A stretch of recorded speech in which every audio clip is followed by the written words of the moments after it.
Welcome back, everybody, to the Fantasy Hockey Hacks YouTube channel. Bruce, we're going to do some DFS and game picks again today. Sounds good. Good stuff. Let's kick it off here then, as we do each day throughout the playoffs here. And yes, I keep forgetting this, but we are a proud member of the Hockey Podcast Network and an official partner of Left Wing Lock, your number one source for fantasy hockey intelligence. Lots of fun stuff went on yesterday. So the Rangers, they even up that series. They won the special teams battle, 25% of the power play and 100% on the PK. I think did I talk about Panarin yesterday? Because I had Panarin and Strome and Fox on one of my DFS rosters yesterday, and that panned out just fine. Very nice. I had Andrew Coppins, Shesterkin is the two I had. Nice.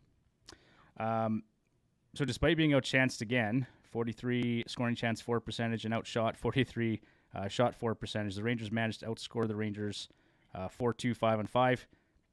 Again, they heavily relied on Igor Shesterkin, which no surprise to you or I, Bruce. Nope, no surprise at all. Pretty typical there.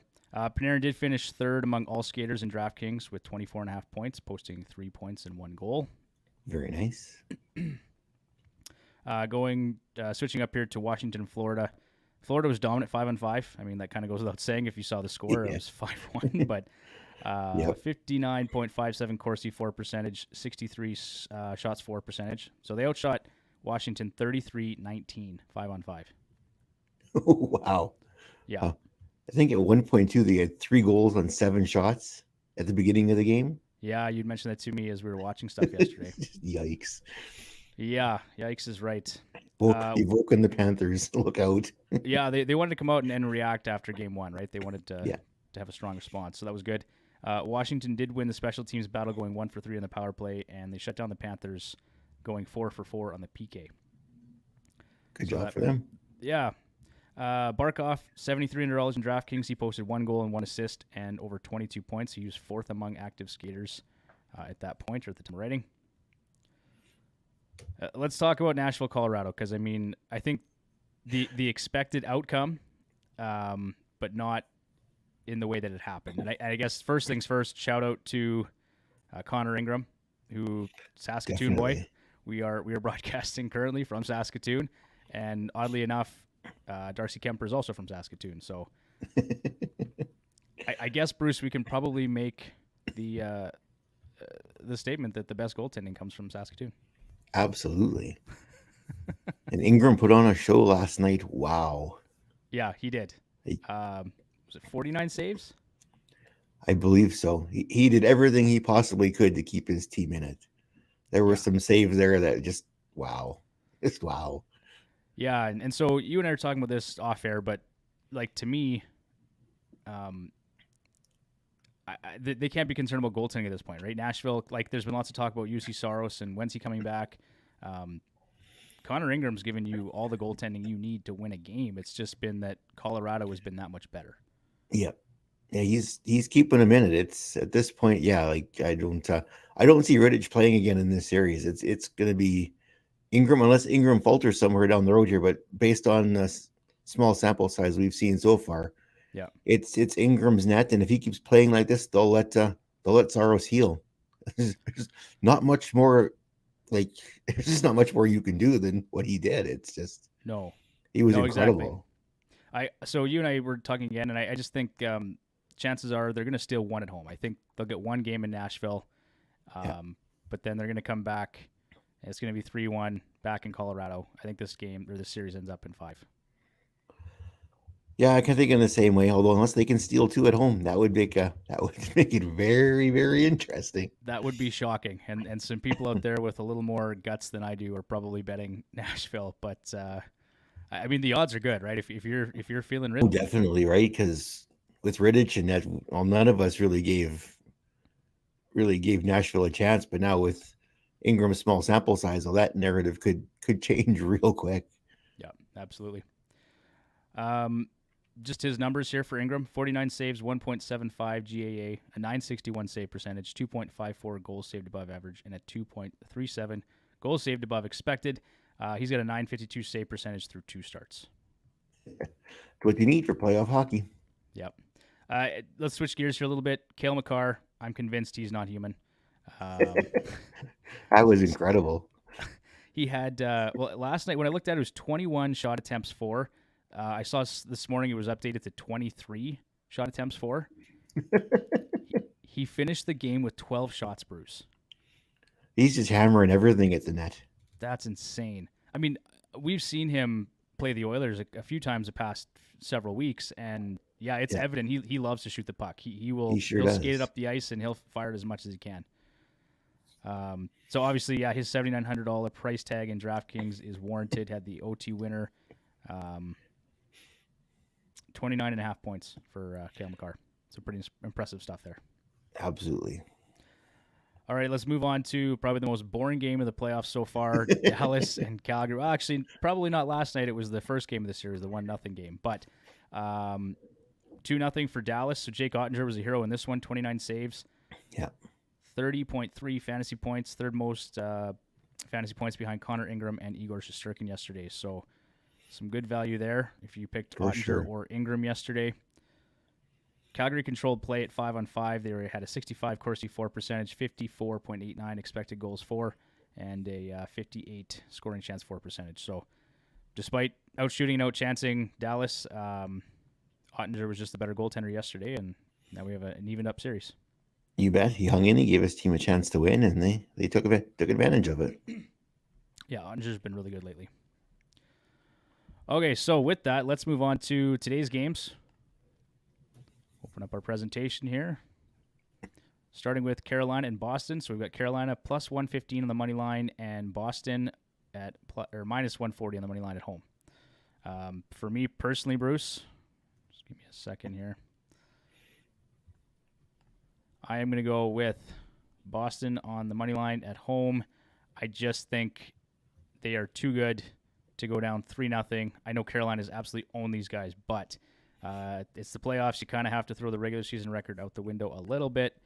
And the big news here is that the big three is back together. So Boston has switched things up. They've gone back to Pastrnak, Marchand, and Bergeron on that top line. Cool. Good for them. Yeah. Yep. I mean, may or may not make a difference, but as we're going to see in a little bit here in my DFS picks, I'm gonna go back to the well, Bruce. I'm going to stack some more Bruins. There you go. Glutton for punishment. Pastrnak and Bergeron, they've been phenomenal, 5-on-5, creating chances, taking and generating shots. So 10 shots for Pasta, 5-on-5, 6 for Bergeron, 6 individual scoring chances for Pasta, and 5 for Bergeron.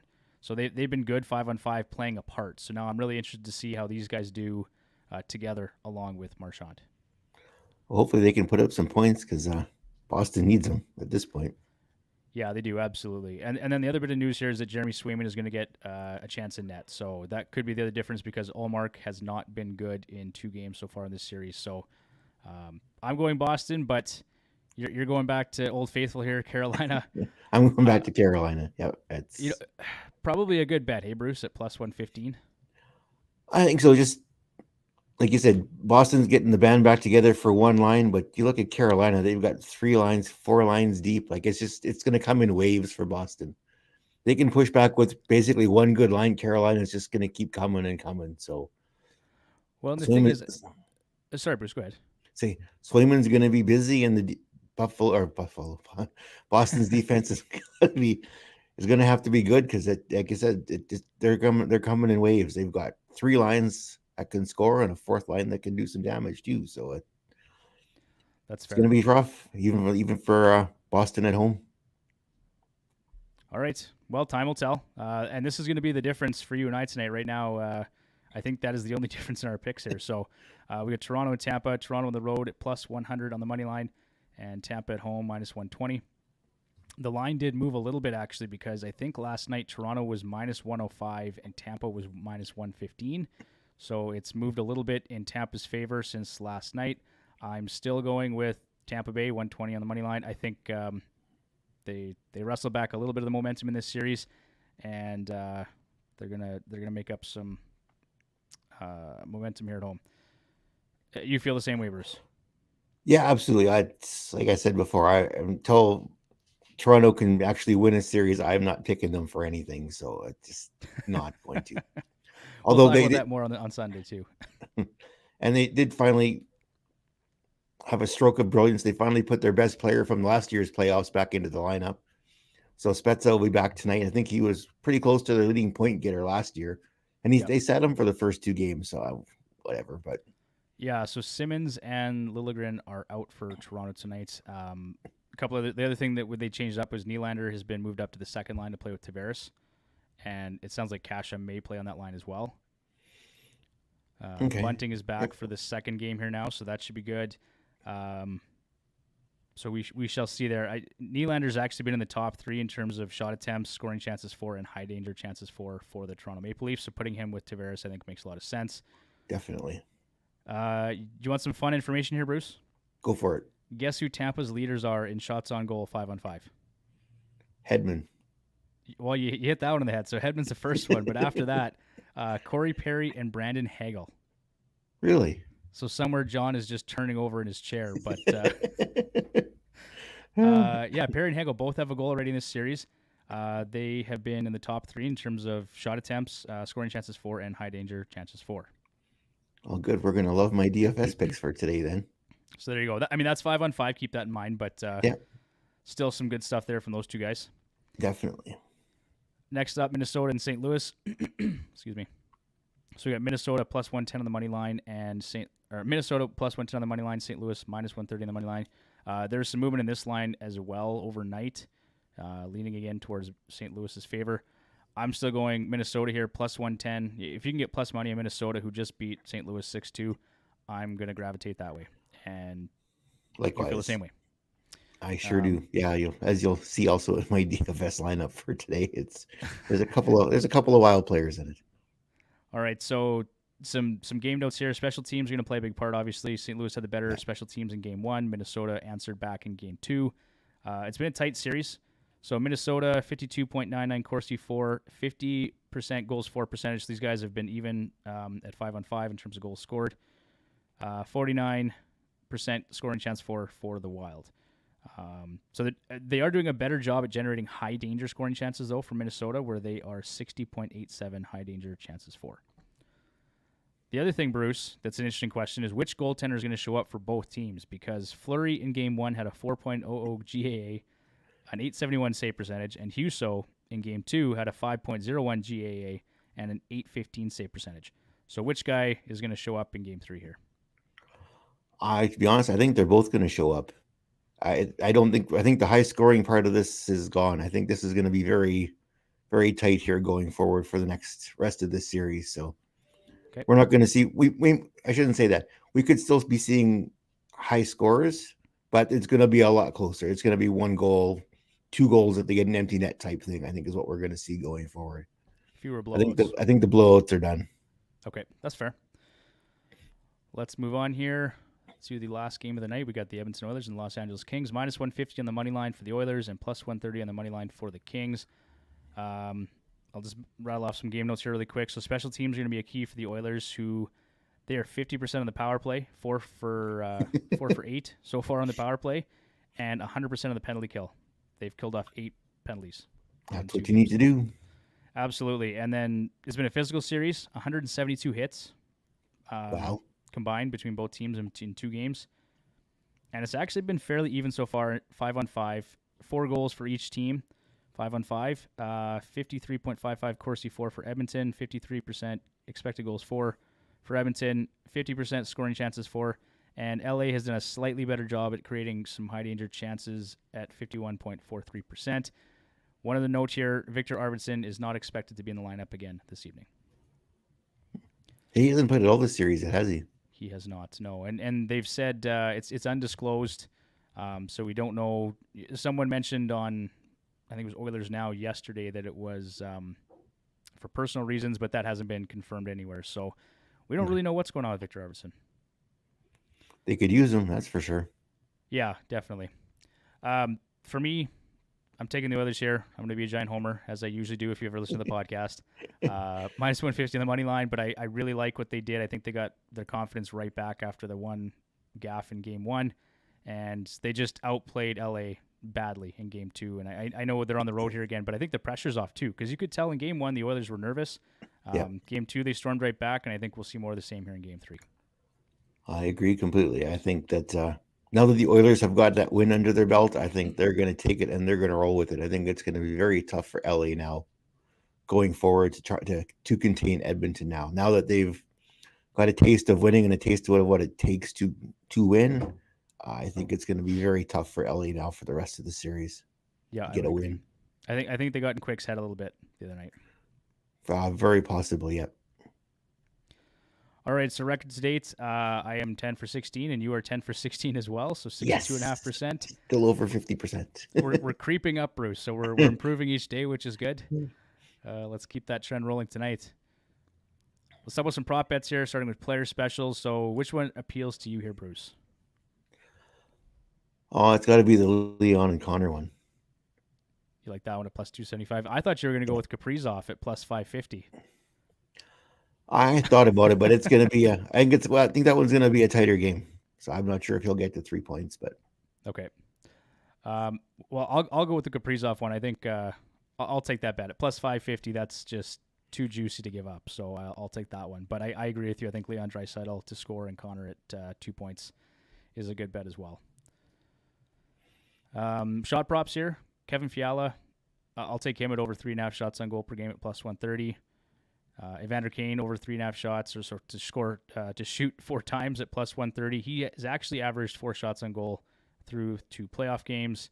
Very and nice. Leon has been averaging 3.7 shots on goal or 7.5 shots on goal since March 1st. So even though it's not quite as juicy as the other ones, I think at plus 120, I'm still willing to take that bet. Still trying to figure out how you get a half shot on goal. It's just Is that it's when your got to be stick 4. breaks It's halfway got to be through or 4. something? No, that just means you gotta hit 4 shots. 4 shots. And just say 4. They could, yeah. All right, and then last one here, goal props. We got quite a few here. So David Pastrnak, anytime goal at plus 120. As I mentioned earlier, he has been shooting the puck a ton. I think he's got 14 shot attempts through 2 games. He's been great 5-on-5, and obviously he's going to get power play time. And now that he's back on that top line, I think that makes a big difference. Bergeron's already scored in this series. Anytime goal at plus 215, I think is a good bet, especially, like I said, with that top line together. I've got Corey Perry and Brandon Hagel here for at plus 310, which is great. I like that one. Yeah, I think that's a good bet tonight, given what they've done so far, 5-on-5. Matt Boldy might be a bit more of a risk, just given that he hasn't done much in the series to date, but at plus 260, that's might be worth it. And then Kyler Yamamoto, he's got 2 points in 2 games here, and I think he's in the top 3 in terms of shot attempts for and scoring chances generated. So he's actually been great, and he's playing with Draisaitl and Hyman on that second line. So I think at plus 295, that's a good bet. It's great to see. And then Evan Bouchard, plus 500, Bruce. We know as Oilers fans, he's got a great shot. Mm-hmm. He's been shooting a ton. He's been getting big minutes with Duncan Keith on the top pairing for the Oilers, or I guess the second pairing technically, but they've been getting a lot of minutes. And I believe he's 3rd in terms of defensemen for fantasy points in DraftKings. Very currently. Nice. So that's a bet I'd be willing to take. Get a Bouch bomb through plus 550. As Tyler would say, you'd sprinkle a little on that one. Sprinkle a little bit on that one, exactly. If you're going to sign up for DraftKings, be sure to use promo code THPN. Let's get into some DFS picks here. So for me, I like that stack. I'm glutton for punishment. Like I said, Bruce, I'm going to go Marchand, Bergeron, Pastrnak, and McAvoy. And part of the strategy there in that stack, I think people are going to be a little shy to play that Boston line, just given that they've been totally manhandled by Carolina to date. Yeah. But it's actually a relatively affordable stack if you look at each of their prices. And I just have a feeling about that line tonight. So we'll see where that goes. Center, I like Patrice Bergeron. For wing, I like Kirill Kaprizov. Evan Bouchard for the reasons I just mentioned. Marc-Andre Fleury, I do see Minnesota winning tonight, so I'll take him. And then Kyler Yamamoto for reasons mentioned earlier. Bruce, take it away. And for me, so for center, I went with Eriksson Ek. He's always seemed to have his nose in there somewhere, which is great. Wingers, Kaprizov. Defense, Victor Hedman. Goalie, Marc-Andre Fleury, obviously. And for utility, Corey Perry, because I think he can do it again tonight. So my stack for tonight is Eriksson Ek, Kaprizov, and Fleury. Love it. Okay, that does it for another Live at Lunch here with the Hacks. Be sure to subscribe on Twitter at FHHacks, on Instagram at Fantasy Hockey Hacks. If you haven't listened to our podcast, be sure to check it out on Spotify, Apple Podcasts, Amazon Music, wherever you listen to your podcasts, and visit the website fantasyhockeyhacks.com. Thanks, Bruce. We'll talk again tomorrow. See you tomorrow. Take care.